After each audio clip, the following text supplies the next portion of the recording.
Okay, ఒక live broadcast జరుగుతోంది. మధ్యలో అనుకోకుండా ఓ ఫోన్ కాల్ వచ్చింది. అంతే, ఆ ఒక్క కాల్తో ఒక లీడర్ కమ్యూనిటీ స్ట్రాటజీ మొత్తం బయటపడిపోయింది. కొన్నిసార్లు బెస్ట్ ప్లాన్స్ ఇలాగే అనుకోకుండా బయటపడతాయన్నమాట. అసలు కథేంటో చూద్దాం. అర్హత ఉన్నవాళ్ళని చూస్తున్నాం. ఈ ఒక్క మాటతోనే మొత్తం క్యూరియాసిటీ మొదలైంది. ఏంటా అర్హత? ఎవర్ని సెలెక్ట్ చేస్తున్నారు? ఆ ఫోన్ కాల్లో అనుకోకుండా లీకైన ఆ సీక్రెట్ స్ట్రాటజీ ఏంటో ఇప్పుడు డీప్గా చూద్దాం. అసలీ స్ట్రాటజీ ఎలా బయటకొచ్చిందంటే, ఇది కావాలని చెప్పింది కాదు, ముందుగా రాసుకున్న స్పీచ్ అంతకన్నా కాదు, ఒక లైవ్ షో మధ్యలో సడన్గా వచ్చిన ఫోన్ కాల్ సంభాషణలో జస్ట్ అలా బయటపడిపోయింది. అక్కడే అసలు మ్యాటర్ మొదలైంది. ఇక్కడ ఆశ్చర్యపోయే విషయమేంటంటే, ఆ కొన్ని నిమిషాల కాల్లోనే ఒక clear cut 2 phase community strategy బయటపడింది. అసలు ప్రిపరేషన్ లేకుండా అంత క్లియర్గా ఒక ప్లాన్ని చెప్పడమంటే అది మామూలు విషయం కాదు. ఇంతకీ ఏంటా స్ట్రాటజీ? సరే, ఆ 2 దశల స్ట్రాటజీలో ఫస్ట్ స్టెప్ వింటే చాలా సింపుల్గా అనిపిస్తుంది. దానికి వాళ్ళు పెట్టుకున్న పేరు ది హెడ్ కౌంట్. అంటే సింపుల్గా తలలు లెక్కించడం. కానీ దీని వెనకున్న ఐడియా మాత్రం చాలా ఇంపార్టెంట్. ఈ ఫస్ట్ సర్వే ఉద్దేశం చాలా బేసిక్ అన్నమాట. ఆ లీడర్ చెప్పినట్టే చెప్పాలంటే, అసలు ఇంట్లో ఎవరైనా ఉన్నారా అని తలుపు కొట్టి అడగడం లాంటిది. అంటే ఎవరు ఇంకా కమ్యూనిటీతో యాక్టివ్గా ఉన్నారు, వాళ్ళ ఇంట్రెస్ట్ లెవెల్ ఎలా ఉంది అని తెలుసుకోవడమే దీని టార్గెట్. సో, ఈ ఫస్ట్ ఫేజ్ టార్గెట్స్ 3. 1.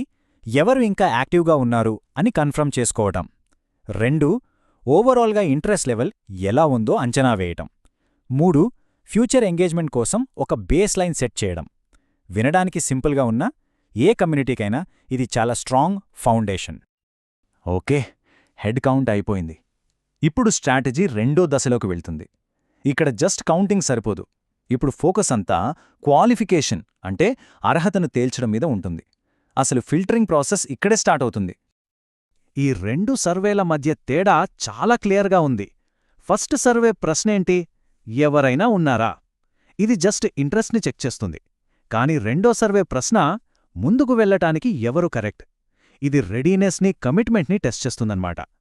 ఇది అటెండెన్స్ తీసుకోవడం లాంటిది కాదు, ఏకంగా టీంని సెలెక్ట్ చేయడం లాంటిది. ఇది ప్రాక్టికల్గా మారుతోంది. ఇదే అస్సలైన యాక్షన్. ఈ మాటలు వింటేనే అర్థమవుతోంది, ఇక స్ట్రాటజీ కేవలం డేటా కలెక్షన్ స్టేజ్ని దాటి యాక్చువల్ యాక్షన్లోకి వెళ్తోందని. మాటలైపోయాయి, ఇక చేతలే అని చెప్పకనే చెప్తున్నారు. మొత్తంగా ఈ స్ట్రాటజీ ఫ్లో చూస్తే చాలా లాజికల్గా ఉంది. ఫస్ట్ ఎవరు వింటున్నారో చూడటం, నెక్స్ట్ వాళ్లలో ఎవరు రెడీగా ఉన్నారో గుర్తించడం, ఫైనల్గా అలా సెలెక్ట్ అయిన వాళ్లని నెక్స్ట్ యాక్షన్కి మెంటల్గా ప్రిపేర్ చేయడం. ఇది చాలా పక్కా ప్లాన్. అసలు ఈ హెడ్ కౌంట్ ఎందుకు? ఈ క్వాలిఫికేషన్ సర్వేలెందుకు? ఈ ప్రాసెస్ అంతటి వెనుక ఉన్న ఫైనల్ గోలేంటి? ఇప్పుడు ఆ హయ్యర్ గ్రౌండ్ ప్లాన్ ఏంటో చూద్దాం. కానీ ఆ సెకండ్ ఫేజ్ గురించి తెలుసుకునే ముందు ఒక బేసిక్ క్వశ్చన్. అసలు ఫస్ట్ స్టెప్ అయిన హెడ్ కౌంట్ సక్సెస్ అయిందా? కమ్యూనిటీ నుండి అనుకున్న రెస్పాన్స్ వచ్చిందా? వాళ్ళింకా ఎంగేజ్డ్గా ఉన్నారా లేరా? వాళ్ళ మాటల్లోనే చెప్పాలంటే సక్సెస్ని మెజర్ చేయడానికి వాళ్ళు వాడిన పదం చాలా సింపుల్. కమ్యూనిటీ ఇంకా హాట్గా అంటే ఉత్సాహంగా, రెస్పాన్సివ్గా ఉందా లేదా అని చూడాలనుకున్నారు. వాళ్ళకు కావలసిన ఆన్సర్ అదే. రిజల్ట్స్ చూసి వాళ్లే షాక్ అయ్యారు. వాళ్ళు ఊహించిన రెస్పాన్స్ ఒక లెవెల్ అయితే, వచ్చిన యాక్చువల్ రెస్పాన్స్ దానికి కొన్ని రెట్లు ఎక్కువుంది. దీని బట్టి అర్థమైందేంటంటే, కమ్యూనిటీ సైలెంట్గా లేదు, చాలా ఉత్సాహంతో ఎదురుచూస్తోందని. ఆ ఫోన్ కాల్లోనే అసలైన క్లైమాక్స్ ఈ మాటల్లో ఉంది. మేము అనుకున్నదానికంటే ఇది చాలా హాట్గా ఉంది, చాలా చాలా హాట్గా ఉంది. దీంతో ఒకటి ప్రూవ్ అయింది. కమ్యూనిటీ యాక్టివ్గా ఉండటమే కాదు, వాళ్ళ ఎక్స్పెక్టేషన్స్ని మించిపోయే అంత లాయల్టీతో ఉంది.